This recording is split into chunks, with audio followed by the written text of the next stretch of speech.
In this episode, we're talking with Lesa Schultz about her experience as a first wave COVID long hauler.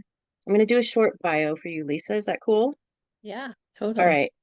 Lesa is a first wave long hauler, a dog mom to the beautiful Bella, a business development strategist, a California native living in Nashville, Tennessee, and we have a fun fact that you come from a family of magicians. She's a single white female, and I added that you love long walks on the beach. You're Which an is actually Aquarius. really true. So, thanks for knowing me. Yes, you're an Aquarius, so you're probably really going through it right now. Yeah, in the That's best good. way. It's Yeah, okay. that's awesome. All right, Lesa, tell us a little bit about you, the human. Me, the human. Um, well, I'm living out in Nashville, Tennessee, far away from my family, but very much miss them. And I'm a dog mom to the lovely Bella, who has basically saved the last 3 years of my life and my mentalness. Yeah, I don't want to put long COVID first, but I've had long COVID since March of 2020, or I guess since April of 2020 rather. yeah. I really don't like talking about myself. It's hard. I find it really, really difficult to talk about myself. Like, ask me to help you write your resume. I can do your resume. I'm Yeah, not, I I'm don't not want to doing write my my own. resume. Oh So my where did you grow gosh. up? I grew up in South Lake Tahoe in a little area called Christmas Valley on St. That's Nitwayne. festive. No wonder the Yes. magic comes in. I know. Well, that's actually not related, but still magical, I guess. Yeah, Um, yeah, my grandpa was a magician. My uncle was also a magician. Neither of which are from Lake Tahoe, but it's all still magical nonetheless. My grandpa came and in school when you were allowed to bring like treats for your birthday or whatever yeah. instead of cupcakes, I brought my grandpa and he did like a magic show for the whole class, which was so cool. Oh my God, I would have been like trying to be your best friend so fast. Yeah, it was so fun. But he passed when I was really little, but it's still a Oh, really cool little fun fact. Um, just about my family. But yeah, I moved to Nashville in 2019, and at the time my sister lived here, and we were gonna live out our dream of just, attending all these live music shows at any given time of the week, and we did uh, for like a year and a half, turned upside down from long COVID, um, which definitely changed the way I experienced Nashville. Yeah, and my sister had moved out in 2022. So I had been living alone with long COVID since 2020. So definitely isolated.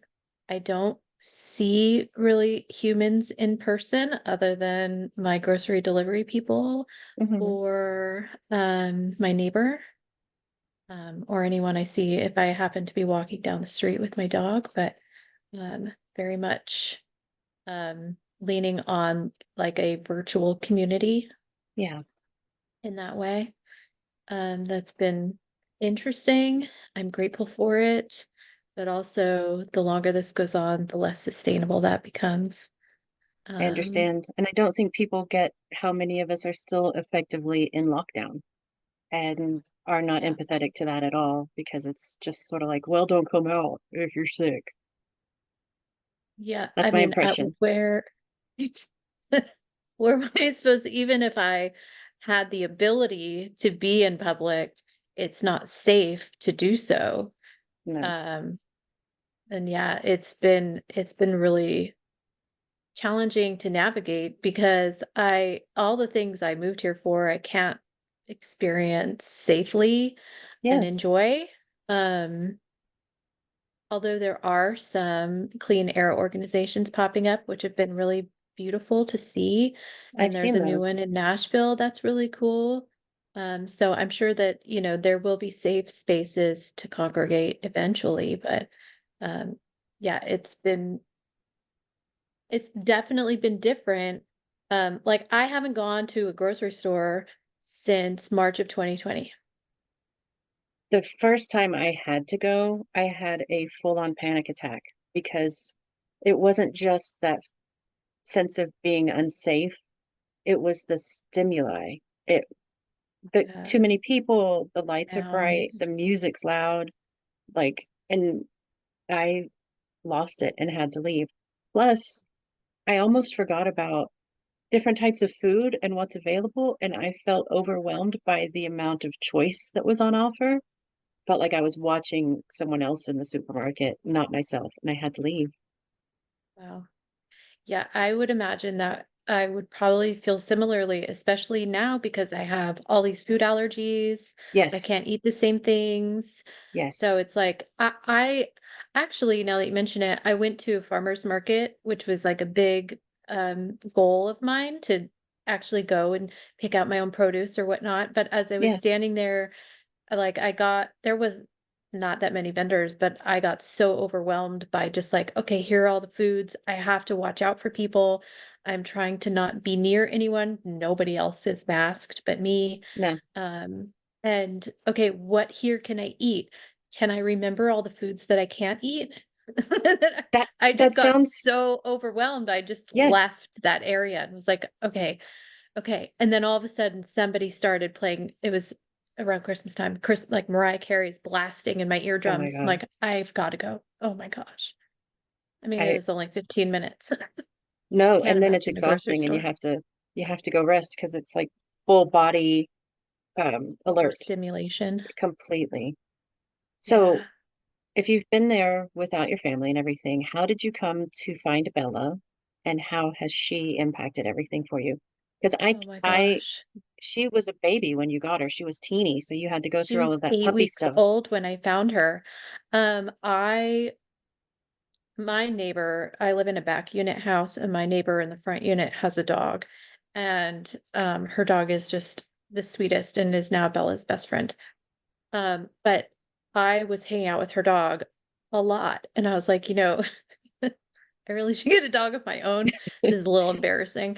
I've, basically taken on your dog as if I'm the auntie, but anyway, so I had been stalking the Wags and Walks The account, best. which is like a local, very cute animal rescue. And I was talking to my mom about like, I really just want an animal because I'm home all the time. I never wanted to get a dog until I had a yard.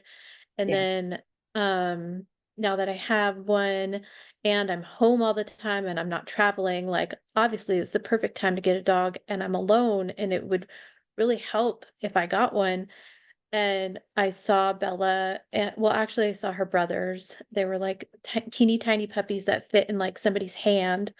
And oh, I was talking to my mom on the phone. I'm like, oh my God, the cutest dog. I've got to go. I don't even know what kind of dog it is. I don't even know if it's like a teacup. And I got Bella, and she was just, oh my gosh, the cutest little thing. I was actually afraid that she was gonna stay that small forever. I was like, what have I oh, signed up for? I'm not sure I'm equipped for a teacup puppy, but she was yeah. just a tiny, small little She 8 week was babes. such a baby. She was so cute. And I remember when I first got her, I was so sick. I could not really drive very far. I still am limited with how far I can drive, but it was the furthest I've driven ever to go pick her up. And they the people fostering her lived in like a second or third story apartment or something. And Oh, like I was already dizzy, and then I walked up the stairs to see her, and I'm like, "Oh my, this was a mistake. I'm overstimulated." And I had to go back the next day because first you have to meet them and then, sign the paperwork, whatnot. right. So then the next day, I think it was the first time I like advocated for myself, and I just asked them, like, "Hey, would you mind just bringing her downstairs? I can't walk up those stairs." Yeah. Um, and I know I look normal, um, but it was like the first time I was like, okay, it's okay to say I can't do this. And it was fine. It was no big deal. They didn't care. It How was a did big you deal for feel? me. I mean, I it was kind of emotional for me because I Yeah. was like admitting defeat or whatnot, but I was really Hmm. just protecting my spoons. That's just been a hard thing to learn over time. It's But very hard. um, I remember when I had first got Bella and we were home, like I would be outside with her playing and I could not really stand up. At that point, I was using a cane to kind of move around and I couldn't stand up for very long. So I just brought a chair out to like the yard and I would like sit there and play with her. And then eventually, like something kind of like clicked in my head where she just kind of like being around her and being like so preoccupied with like training her and like how cute is Yeah. she and it just kind of like pushed my healing forward like in a big way. It was like a big jump and all of a sudden I started feeling like a lot better. Um Part of it is like more of just like, different neurons in my brain or something. Obviously, I'm not a doctor. But something had clicked and shifted my brain from like focusing on how awful I feel to like how Hmm. cute is this puppy. Yeah, this little Um, life that was dependent on you. And I know that there are lots of studies out there about how pets impact our nervous system and even just the act of yes. petting them or Yeah. And hearing she's them. so snuggly. Like she would lay on like my chest and snuggle up on my neck, like just the Sweet angel. cutest times a Yeah. thousand. And Yeah. you getting Bella led to me feeling like I might be able to handle getting Tempo when we found out about her. Aw. Oh, I'm so glad. You know what's so cute and funny you mentioned that? There's this woman, Tina, I love her, who's in one of my support groups, and she has this like larger dog. I don't know what it's like the larger poodle type dog. Yeah. It's not a poodle. Anyway, doesn't matter. Rosa is the dog's name, Okay. and her dog it would like be in the meeting with her and lay on top of her and they would snuggle and I'm like, I want that. And I was Yeah. just like so envious of that love, and that's what made me get my dog. So really, it's Oh, like we're just all inspiring each other to get puppy animals. ripples. It's puppy ripples. It's so worth it. I mean, It is. it's definitely challenging being stuck at home Hmm. because I'm not physically able to walk Bella a lot. So then, she's not as socialized as everybody says you should socialize your dog. Like she just barks at everybody. She's getting better, but um like there's a lot to learn. Yeah, but I We think have that's really common with pandemic puppies. They're yeah. they just haven't had the chance. Not all of them have had the chance to be around as many people. Yeah. I mean, she's also not really been around people. Like anyone that enters this house will hear a lot from her. Is she very protective of you? Yeah, she's mostly just like, who are you barking at a person? She's mostly just afraid. Mm, Um, and then she'll open up eventually, but yeah, we're just, living our little isolated life right yeah, now together. besties. It's so cute. I'm glad you got Tempo. I am It too. makes me so happy. She's she's hilarious. She's a pain in the butt, but in the best way because she's literally just when you stop and think about the fact that dogs live in the moment. They don't think about the past. They have no concept of the future. And they just are obsessed with us because we're their whole world. And Yeah. she literally just wants to be on someone constantly. Um, and she's really good about, we have 6 people in our house. She's so good about sharing her affections and not being fixated on any one person. We also have a lot going on with like, we have 2 kids with disabilities who have various sensory needs. And she Yeah. seems so intuitive about that and really able to hone in on when someone needs to be left alone versus when someone else is feeling sad or just needs her to sit So with them. awesome. At the same time, she's incredibly needy. And sometimes I find myself going into overwhelm where I'm like, almost like I'm have demand avoidance. So when she's asking for the 400th time to go outside to bark at the neighbor dogs, I'm like, God. But She has That's so brought so much life and laughter into our house where we were all honestly kind of depressed yeah. and get, like you said, giving us something else to focus on. Because we literally Yeah. just are like, look at the dog. Look at, oh my God, look at her now. Look at her. Look at Tempo now. Yeah. Look, she's covered her eyes. She's covered her eyes. Look at her little, yeah, it's silly and Look at her obsessive. little facial expressions. Look at her Pete's. So She's so cute. fluffy. It's really good about like booping me and keeping me mindful. Like sometimes if Oh, I stare out into space, she'll bark at me or she'll just like boop me with her snout. And I'm like, oh, thank you. And oh, it's just so interesting spending so much time with her. Like she clearly knows my patterns, yeah. and then like knows how to like bring me back to the present. Or like if I'm working and I haven't taken a break for for a while, she will first she'll like nudge me a little and then I might ignore her and then she'll get more aggressive with it and like lick me and then sometimes like jump up in my face like, "Hey, let's go outside." Like, "Are you Oh my human?" gosh. She's a naturally born support intuitive pup. Truly. Yeah, she really I'm is. so It's glad you so got great. her. It's funny Me how we too. find them. I know. It's so great. It is. Yeah. All right. How did we talked about this the other day. We were trying to remember how we kind of met and became friends. Yeah. And I think No idea. it's through I started an account called My Rona Recovery in like October 2020. And it has to be Yes. that because we were talking about Yes. the other support groups and I cognitively couldn't handle Slack for body politic. I would go and I would read what I could. Um, but I think it had to have been on Instagram.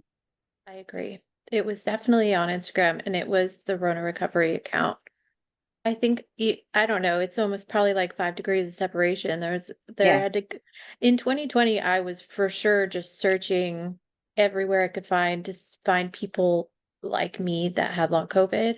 Hmm. I mean that's when I found um somehow I found body politic and I think through that I found everyone else at some Yeah. point. Um and I don't know how I found you, but I'm so grateful because Oh my God, me too.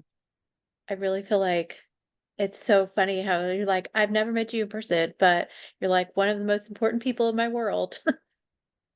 It's it's incredible how someone I have never met has honestly been more there for me than people I've known my whole life. Yeah. And I know it's because we have this shared experience, but I would have liked you anyway if I Yeah, just met agreed. you. It's not, I don't like you just because we have this shared experience. I think you're Totally. genuinely just a really wonderful person, and I'm so Thanks. grateful to know you. And I really appreciate you doing this with me, Me just too. shooting the shit. Um, it's Totally. I genuinely I've said it many times, but I don't think I would still be alive if it wasn't for the people that I met because of this illness, for the Yeah. emotional support, for the laughs, because I've met so many people who, like me, use dark humor as coping mechanism, healthy or unhealthy, but I need that. Yeah. But also all of us had to become our own advocates and doctors and moms Yeah. and everything else. And being able to talk about these things and bounce ideas off each other and obviously not give medical advice, but share experiences. Yes, definitely. Yeah. So is that what led you to start posting about long COVID? Is you were looking for other people going through it too? Um, I think initially I started talking about it because I wanted to warn people, and I didn't have the energy to explain to everyone in my world why I was sick and how I was sick, and I wanted everyone to avoid getting long COVID. And then I realized all I was met with was like this weird, "Oh, I'm so sorry this happened to you," and that was it. And I was like, yeah, this is not the point of me sharing. I want you to avoid getting Yes. COVID so you don't get long COVID. Um, and then I had started talking about it openly with people that were like delivering my groceries and or my neighbor, who would, people would just ask how I'm doing, or I'm not even sure how it came up. I wasn't just soliciting long COVID advice to Yeah. people, COVID safety. But the more I spoke about my symptoms, the more people were like, huh, I wonder if that's what's happening to me. Oh, And would tell me their experiences about like having like black toes and going to the hospital and nobody knowing why this is happening to them. And I'm like, okay, so I have so many thoughts. Uh, and and so then I realized like the more I talk about this, the more it can actually help people. And a lot of, I was really lucky to have found the pulmonary wellness support group with Dr. Noah Greenspan, and that was he started that in like June of 2020, and that was like a really powerful group for me to find because it was a lot of people from a lot of different walks of life, but we all shared similar experiences and none of us knew it was happening. And I'm like getting goosebumps thinking about it. Um, but it was like the first time where we could be like, "Oh my gosh, we're learning in real time about like what dysautonomia was or what things could help with POTS and how, compression and electrolytes can really help lower these symptoms." yeah, And I mean, I may have found that information otherwise, but it would have taken me years. right, And to be in community with people who are troubleshooting how to pace correctly and learning from their experience or their flares, what not to do. right. um that was really powerful. So then I was like, I was fairly crippled with anxiety for like the first year of being in that group. um and I never like, I'm totally comfortable chatting one-on-one or in a small group, but, like, in a bigger group, I get, like, so overwhelmed. I do not wanna be the center of attention. I do not feel comfortable speaking in front of a group of people, like, back then, and Yeah, I had, like, an overwhelming amount of anxiety on top of that, so I'm like, "I don't wanna say anything." Eventually, I got over that, and thankfully, but um, once I started getting more comfortable speaking, I was like, there's a lot of stuff that I have experienced or that I've learned about that if I speak about it, I can help other people because by like 2021, 2022, I have now been in many groups. I have listened to a lot of talks. I have researched a ton of things. I have, followed a lot of like doctors, researchers, advocates, etc. So now I have this wealth of knowledge where a lot right, of people may just be finding themselves with long COVID after ignoring everything about it for the first couple of years and just surviving on their own, where they're like, okay, well now I'm really sick. What do I do? I'm right. like, okay, well, I have a bunch of thoughts on this. I also started talking about it too in a work setting, in a business sense, because even before I was sick, I was working remotely, thankfully. Yeah, Um, but I had a lot of experience working remotely and managing remote workers where, to the rest of the world, no one really worked remotely until 2020.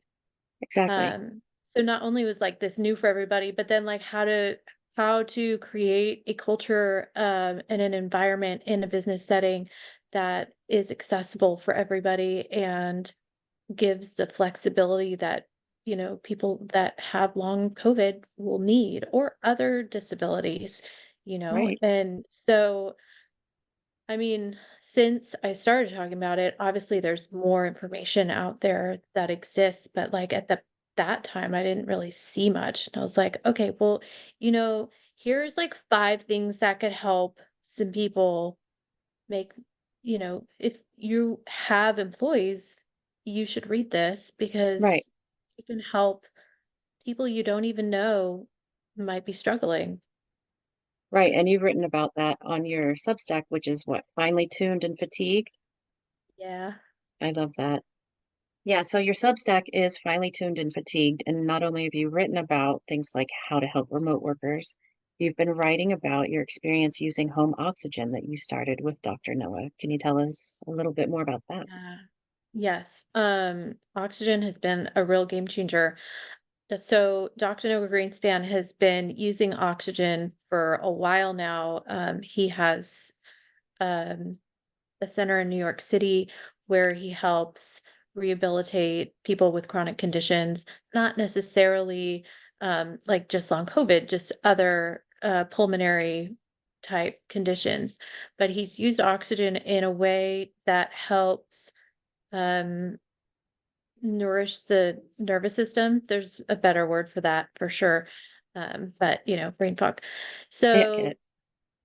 he came up with this idea to test this on people with long COVID and, having an actual scientific study that can be peer reviewed and with long COVID people is really challenging. So that's another story for a different time. But he was sharing just anecdotal information of like what he's seen with long COVID patients because he's seen like hundreds of them He was virtually one of the or in first people, person. right, that was seeing Yeah, us. and he's been like a really strong advocate for long COVID patients. And yeah, and he was sharing like how he's seeing that this really helps. And there was also a lot of studies that had come out about, hypoxia and how we may not be getting enough oxygen in our brain or in our tissues. Even And if our so sats are normal, right? yes, this has nothing to do with having low oxygen levels, and I don't have low oxygen levels. So No, it's more just like a therapeutic thing that helps calm the nervous system so that your body has the chance to heal. I So otherwise, see. it's just working overtime, just trying to get, everything to work when there's so many things working against you. Yes, Um, absolutely. so I was really lucky and found a GP that was flexible and open to writing me a prescription because you need one to get an oxygen concentrator. And I got a 10-liter oxygen concentrator with the understanding that I would work with Dr. No Greenspan on the protocol. Right. So that way I could work with him remotely. He could tell me how I should, start this and administer the oxygen at home and, I've been doing that now for over 6 months, maybe almost 7 Yeah. at this point, and it really has helped me a ton. Like, I feel a lot of my fatigue is mostly gone, Wow. which is amazing. I also feel like I can use my brain. Like, I feel like there are parts of my brain I have not had access to for almost 4 years, and this has, like, opened up my abilities to think, to handle like challenging thought processes or challenging ideas. Can you Um, multitask yet? Kinda. Yeah, I mean, Wow. listen, probably I shouldn't. It is a I don't know very if we should. it is a very easy way to lose a lot of energy and It mental is. stamina fast. But do I try? Yes. Mm. Um, I mean, I don't think that has improved all that much, but the fact that I can just do Deuce. things, Yeah. that, like, I could not really mentally handle, um, it's definitely improved my quality of life. I mean, it's not a cure. I'm No. still dealing with a lot of neurological stuff, but when I feel like I've reached my limit and then I do like an hour of oxygen, I feel almost normal, Wow. which That's is huge. such a wonderful feeling when you felt like drugged for 4 years straight.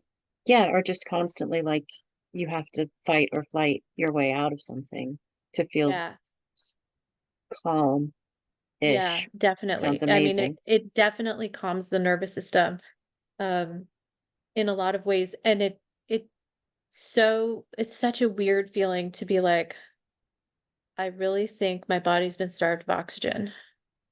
Yeah, Like, it's it's just scary. this intuitive feeling that, like, I think my brain's being nourished now, or just the That's cells in wonderful. my body are being nourished with oxygen. So it's really wonderful. I've written about it very openly on my blog on purpose to try and help people who might be curious as to what it's like or what to do.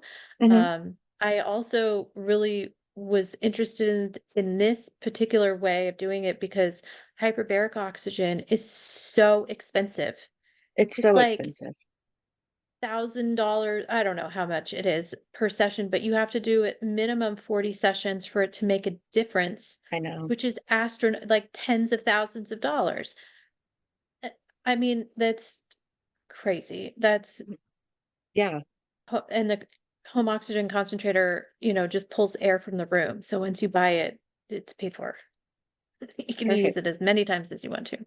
And you have a post on all of the steps to take and sort of like what you need to say to your doctor and the advice like that. Y- And things Yeah. like that are so useful when your brain is not functioning, when Yes. you have that kind of script.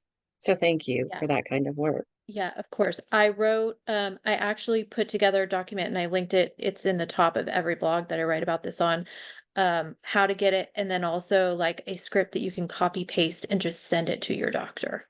Because like who has the spoons or the mental capacity to formulate an argument why you deserve to try this off-label treatment. Exactly. Especially if it's a new doctor and you're having to already recount your entire life history for them. Right. And they're like, well, your oxygen sats are normal, so I don't see why you'd need this. Right. Like this has nothing to do with that. So, I've listed that for everyone, to try to advocate for themselves with ease because we all deserve to feel as normal as we can. Absolutely. Ease was my word for this year I because like I that. don't know what that is anymore. Call it Um, in. yeah. So we've talked about your work with Dr. Noah. I feel like I should say this is not an ad for the Pulmonary Wellness Foundation or Dr. Noah, but if he wants to, he can. I'm joking, Noah. But if he wants to come talk about stuff, that would be cool.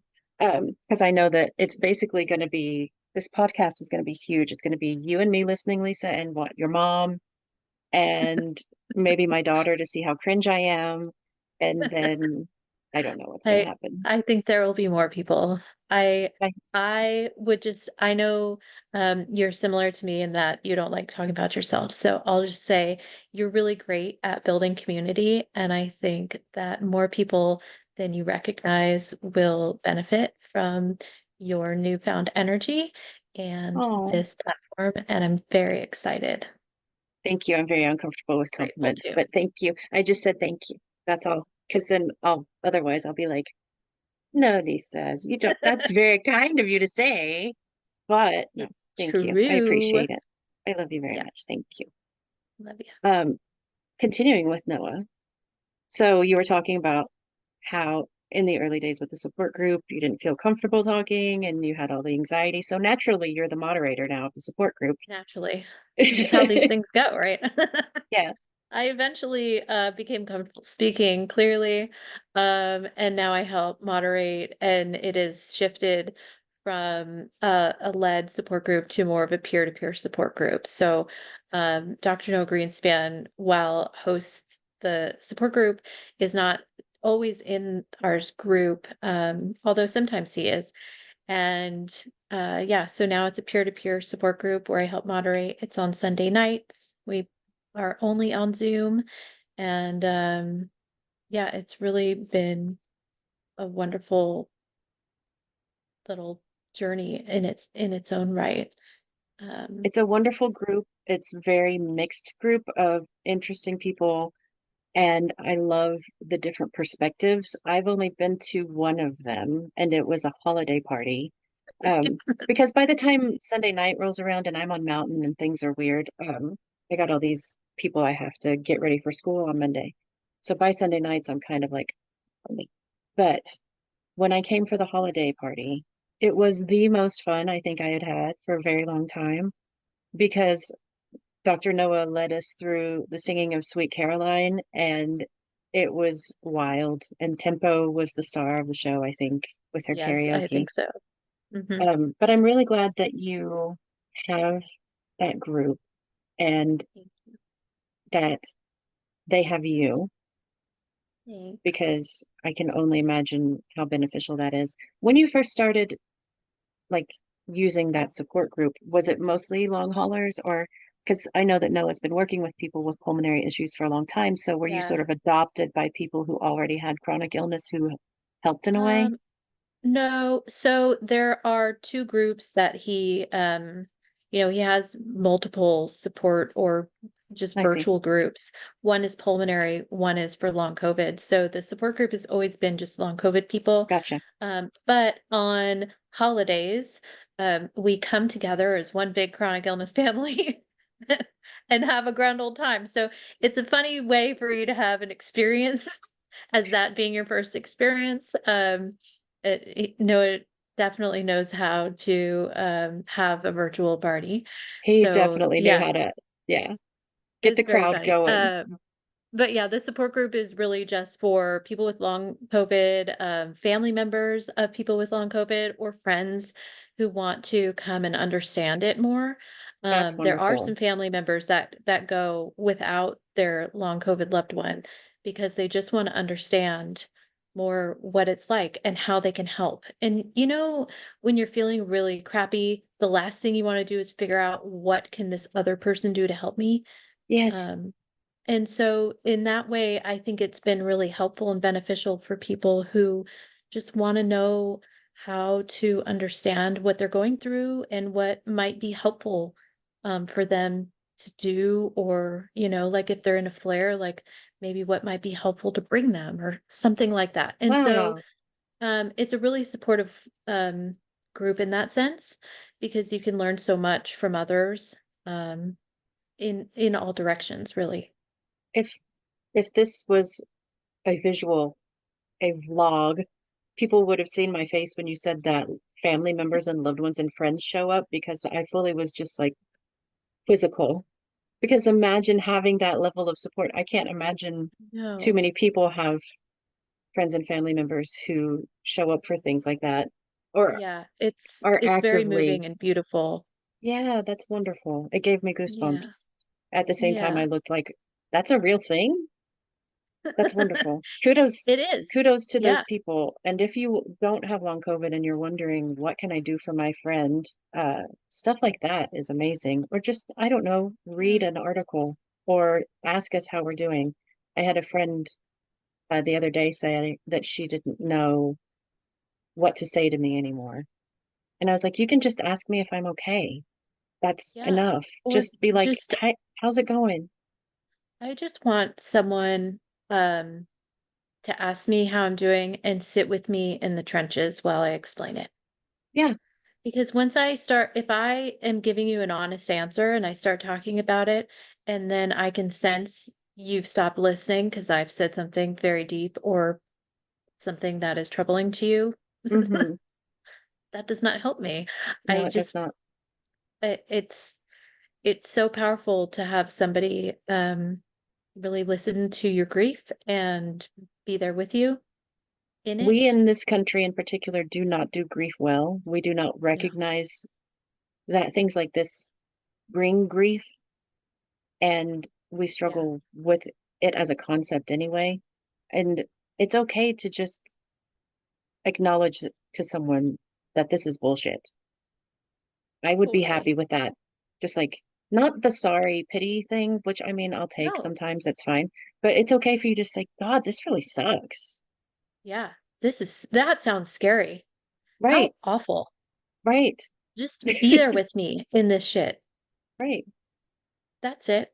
It's I pretty do think easy. it's very scary for people, and I can understand that. Um, Yeah, because we are sort of like walking cautionary tales. right. We Um, remind as them. yes, especially for people who can't be uncomfortable and have to la their way through the fact that this is still ongoing Yeah. because they're frightened. Um, and that's why this community has been so important to me, because so many people have just slowly disappeared.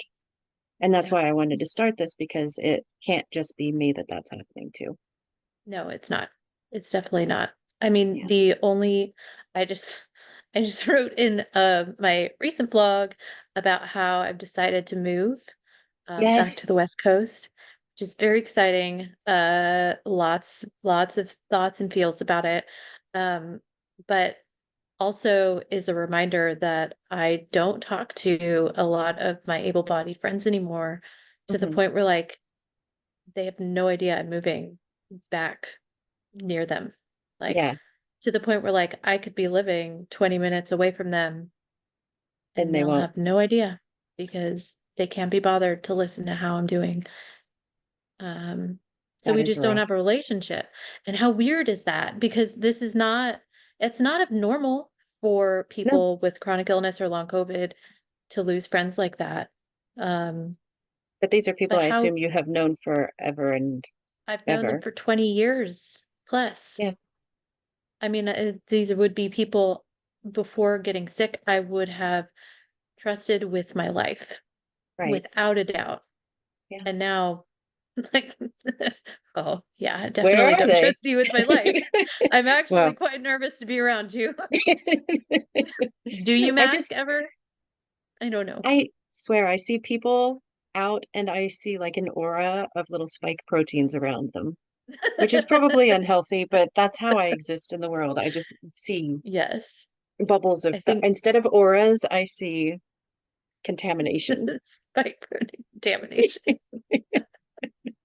Yeah, I mean, the Uh, safest way to not get reinfected is assume everyone has it, right? yes, yes, And absolutely. then act accordingly. That's how Yeah. I survive right now, I guess. But speaking of your big move, you're actually moving the day this is coming out. How Yeah, is preparation going? wild. Right now, I feel like I live in a fulfillment center. I am, I am very thoughtfully trying to slowly pack so that I will do maybe 15 to 20 minutes a day Yeah, and not overwhelm my body. Um, it's a lot. And I mean, I also haven't signed a lease where I'm going, so it's a big trust fall because I've yeah. given notice in the place that I live. I have put a deposit down on movers, and they're like, "Where's your address?" I'm like, "Couldn't tell you." You tell me, friend. Okay, so universe, let's line this up for Lisa, please. Yes, please. I'm looking for a new home and a yard for Bella. So yeah, it's very interesting and exciting in that um, by the time anyone hears this, all of my belongings will be in transit, and so will I Yeah. and Bella. So My a big gosh. transformation for sure. Very. I am very hopeful that I don't cause any large crash, but it's a very big um, transition. So It I'm is. just uh, trying to manage my anxiety and my anticipatory fatigue. Anticipatory fatigue. I think it'll Yeah. work out, and I'm very interested to see how you feel in a different climate as well. Because Yeah. not a lot of people, well, people know I moved, but this is a whole new sort of format. So I eventually will tell my moving story, where I left Yeah. Texas to come to Colorado and how that's impacted literally everything. And I think is So another reason why true. I'm alive. Because the day I Yeah. was set to move, I had an appointment to get a feeding tube. And I called them Remembering that that. morning and said, I'm leaving. You can charge me if you want, but I'm heading out of town. So I am interested to see how a change of environment Yeah. may impact you. Me too. Can I tell you something? No. Yes. Um, I haven't had a hug since 2020. Oh, babe, I want to squeeze I mean, you. my dog has hugged me every night, which is like a blessing. But like, Yeah, I really think the connection alone will I be really agree. impactful. Like, I am an introvert by nature. This is like an extreme. I've Yeah. never Yes. wanted to be this isolated for this long. You have Um, most of your family lives in that area, yeah, so you yeah. can just go sit on your So, mom's lap if you need to. uh, yeah, I'll be near my dad and my stepmom and my mom, my goddaughter, my nieces and my nephew, and like That's going to And like, do so much for your nervous system, I think. yeah, I think so too. It will also, have its own mixture of anxiety because I Of don't course. know that they have any COVID consciousness, so we're just going to have to talk about COVID boundaries and Yes, I'm going to have to really work that boundary muscle of mine. But um, yeah, just the connection alone, like, is going to be so powerful. And so I'm really hopeful that that will help me and my nervous system because this is so bizarre. it is so bizarre. I am so excited for you and I'm so hopeful. And if you have questions about moving or you just need to scream down my phone, please feel free at any point Thank you. because it's hard, but I think it's all Yeah, going to be worth it. yeah, I agree. All right, let's move Yay. into I have three questions that I'm going to ask everybody at the end of Yeah. this little podcast situation. And I want to ask you your first question, which is, and I want to clarify that I'm not asking this in like a toxic positivity, tell me only good things, Lisa, way, but have there been any unexpected silver linings, anything that's come about that's been good for you personally as a result of getting sick? Yeah. Um, I think only by force I had to learn how to put myself first, without guilt and set some boundaries to protect my energy. And this has always been like so foreign to me because I'd always put Hmm. everyone else first before me. Um, That's a I'm very like a people classic long pleaser. hauler thing. I think a lot of us are. Yeah, I think so too. Yeah, I'm like definitely in recovery in that sense of being a Hmm. people pleaser and really setting boundaries in a loving way is a continuous learning experience that I'm It's very grateful very for. good. Um, because I didn't see it that way before I was sick. I still struggle with boundaries in that I tend to ask permission for my boundaries as opposed to setting Mm, them. yeah. Yeah. I would overextend myself all the time. Like if somebody was like, "Hey, can you hop on a call right now?" and I was overwhelmed or busy, I would still agree to it. Where Yeah, now I'm like, um, I would love to. Let's schedule a time and we'll do it tomorrow at noon or whatnot. But once you start working the muscle, but at first, like that was such a foreign idea. I think I'm always worried about disappointing people, so I would be like concerned that that person would take that wrong, but they don't. Yeah, they Most of the don't. time, it's fine. Right. They're like, oh, that works for me. Looking forward to it. Okay, great. Oh, Oh, Beth okay. won. Oh. Nice. So that's been like a really great um outcome, I think, of that Yeah. because I would have not ever learned to do that unless I was forced to do it. Hmm. Um, because it kind of went against my nature, I guess. And Yeah. then I'm also, of course, so entirely grateful for making friends like you and other people in this community that I would not have met otherwise. Yeah. Um, and knowing like what true support looks like in a way that where you're like, I can ask for help or just an ear without feeling bad about it. Like, and Hmm. just like there's just like this sense of like open arms type of love Without without the judgment. or the need to waste your energy explaining yourself. Oh, yeah, that too. Mm, Yeah, agreed. So massive. yeah, those have been things that really are silver lining for sure. Good stuff. All right. Totally. Next one. If your long COVID had a theme song, what would it be? I had so many ideas for this. Lisa's got a Um, whole playlist that we should I probably did. share. The perfectionist in me was like, "You want one? I'll give you a playlist." Yes. Um, no, I think the biggest one is probably Square One by Camp, which basically just kind of strips down me to like my fundamental core.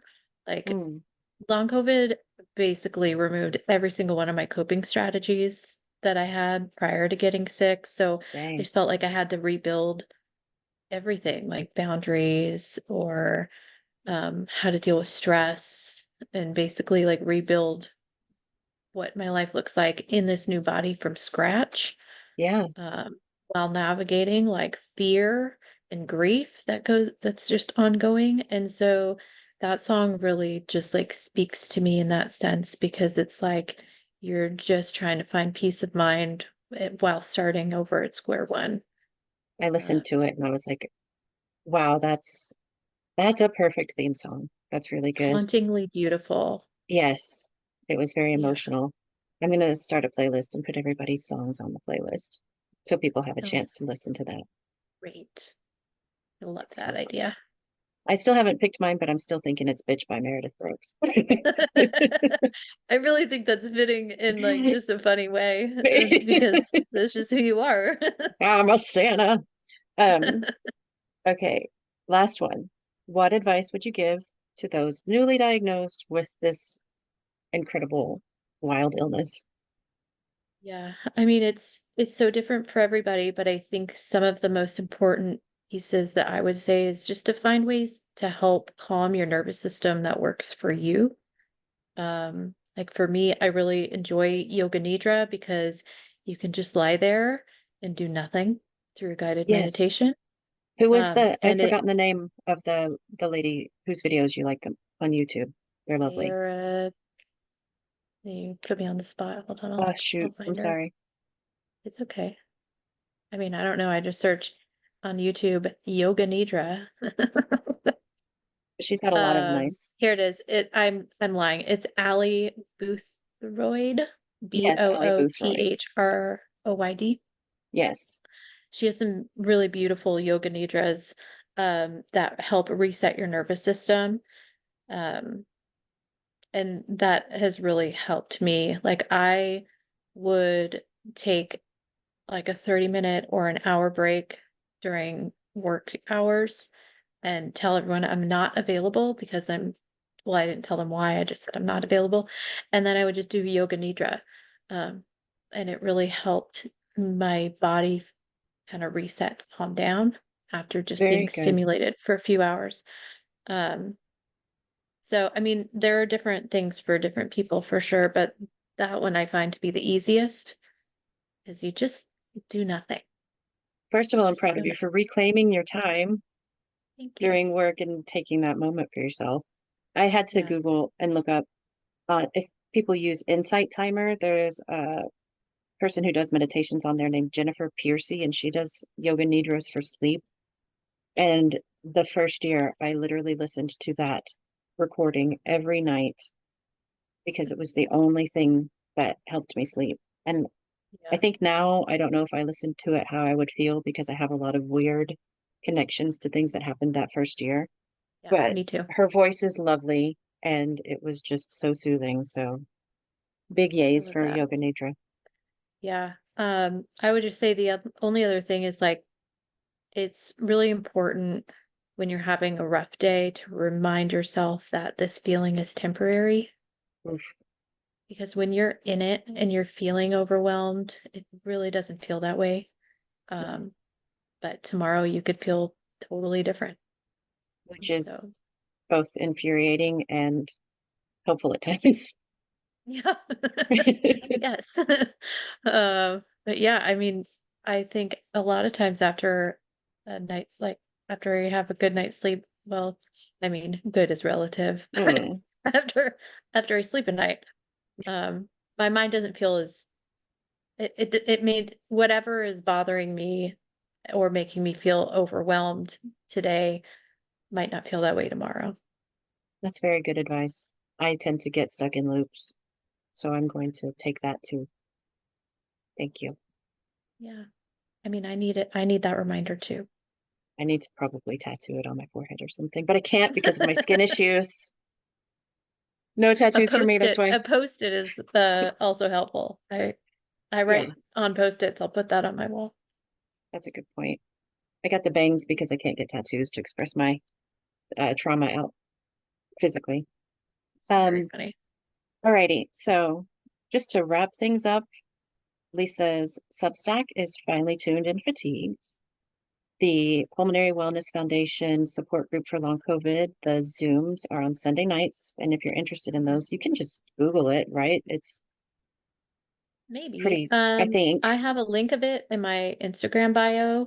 Okay, Um, if you want to sign up on there, or you could just go to campsite.bio/LC resources. nice. And your And I Instagram is it's Lesa Lesa Schultz SCHULTZ 143. 143. That's right. Because I love you. Love ya. All right, Lisa, thank you for being my first Yeah, friend on A Friend for the Long Haul. I appreciate it. it was an honor. Thanks Thank you. for inviting me. Yeah, kiss Bella for me, please. I will. She snuggled right next to me. What a good girl. Alrighty. Thank you. Yeah, proud of you. I'm proud of you. Oh, thanks.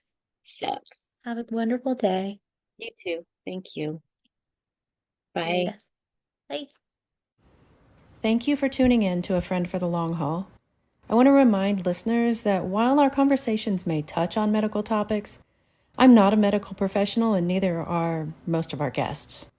The content provided here is for informational and entertainment purposes only. Any advice or information shared should not be considered a substitute for professional medical advice, diagnosis, or treatment. Always consult with a qualified healthcare provider regarding any medical concerns or conditions.